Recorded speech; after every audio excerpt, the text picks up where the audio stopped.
Hey everybody, welcome to another lab walkthrough video. This lab is using titration to determine the concentration of a base.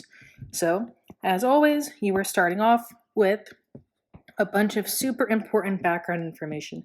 Now you will need some of this information later on so you know what type of chemicals you are using. So, you have a question based on the reading, how do you know you successfully completed your titration? So the clue is somewhere in that paragraph, what you should be looking for. The other question that you have before you start the lab is looking how to measure the initial and final volumes of your burette.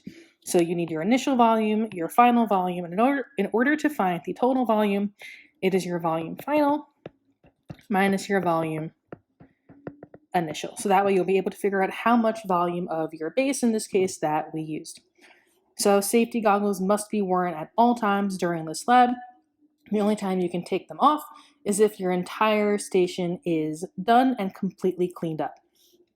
So at your station, you're going to find a bunch of things. You have your green bin full of safety goggles, which must be on the entire time of the chemicals are being used in this lab. Once your station is done and completely cleaned up, then and only then can you take them off. In the blue bin, you have the Erlenmeyer flask, you have a graduated cylinder, you have phenolphthalein, a funnel, a container of 0.01 molar hydrochloric acid. You will also find a burette full of our base. So there is chemicals in the burette. It is a base. Please be careful. Our base is sodium hydroxide, but the concentration is unknown, and that is what you are going to be solving for. So your first step is to measure out 100 milliliters of your acid.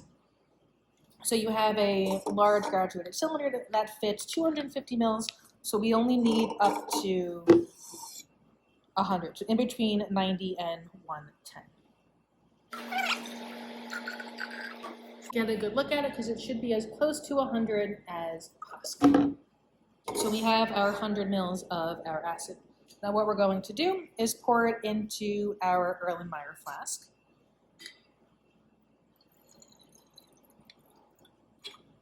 Just like that. Put that off to the side.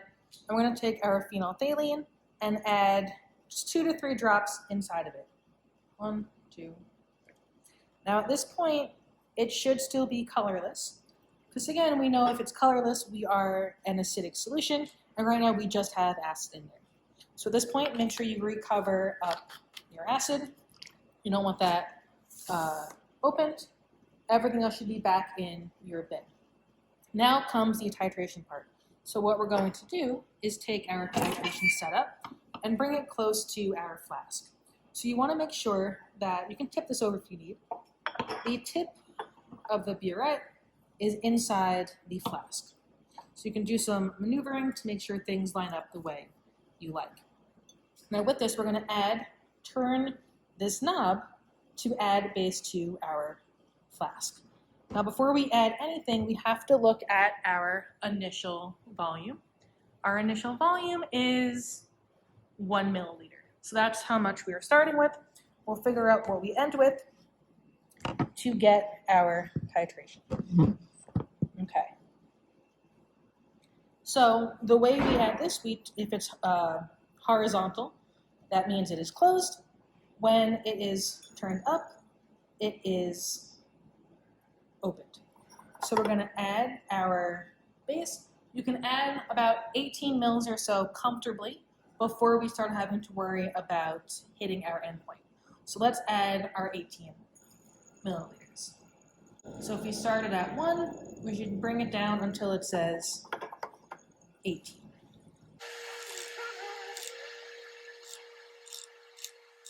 Okay, we've added 18 mils of our solution. Let's just add a few more drops of phenolphthalein because it should be turning at least hints of a pink. So now we are close to our endpoint, that is your hint. So let's keep going until we get a nice light pink color. Okay, so here you can see that light pink pop up. Do that again. That pink pop up. The longer it takes for that pink to go away, that means we are getting closer and closer to our endpoint. So if I were you, I would open up for a second, give it a swirl.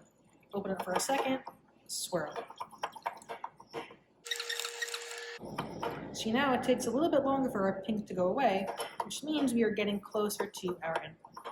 As you are swirling the flask, be careful, everything is glass. You don't want to break the tip of the burette or the bottom of the flask by hitting it against the holder. So in groups, it may be easier if one person controls the base and the second person is spinning.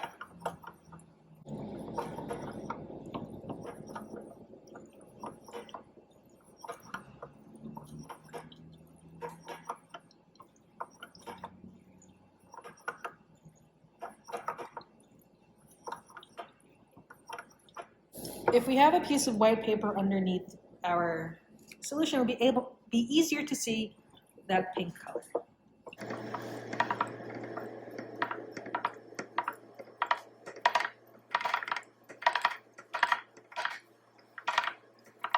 So now it's taking longer and longer for that pink to go away. So we're going to add less and less each time.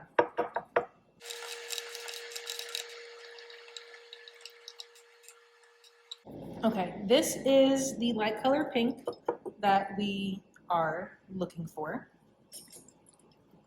Give it a swirl, make sure it stays nice and light pink. This actually turned back to clear, so that means you can add literally one drop of your base. That was more than one drop. Okay. This should be the color you are aiming for. Now, once you have that light pink color, once you have this light pink color, and you've given it a swirl and it stays light pink, you are good to go. So now we got to figure out what our final volume is. 29.5 milliliters. You read from here down. You're at 29.5 milliliters. So once you have that, you record that in your data table and you're able to figure out the amount of volume used. Now for cleanup, carefully take this out from underneath your burette. You can pour it down the drain. At this point, it is neutral because you have an equal amount of your acid and your base. Give it a few good swirls with water. And then we're going to put everything back in our tray. The graduated cylinders are a bit difficult to rinse. It is okay. You can just put them right back where you found them. That is your cleanup. Leave your burette as is. There's nothing you need to do with that. Okay, once you've cleaned up your station, again, you have that checklist, you can move on with the rest of the lab. So at this point, you should have your initial volume written down, your final volume. So you should be able to calculate, again, it's final minus initial, the volume of NaOH that you used. Now, data table 2 contains information about the acid being used in this experiment and the base. All this information can be found in multiple places throughout the lab. You just have to go hunt for them. So the name of the acid that you're using, the formula, concentration, and volume, these are given to you in the lab somewhere. You just have to find them. Same thing with the base, and your volume is what you calculated there. Everything else is given to you. And the only thing that's not given is the concentration of your base. Now that is your job to figure out what it is. In order to do that, you're going to need the titration equation, which can be found on table T. So show all of your work to figure out that concentration. Now, we also want you to calculate the percent error. How far off were you from what it should have been?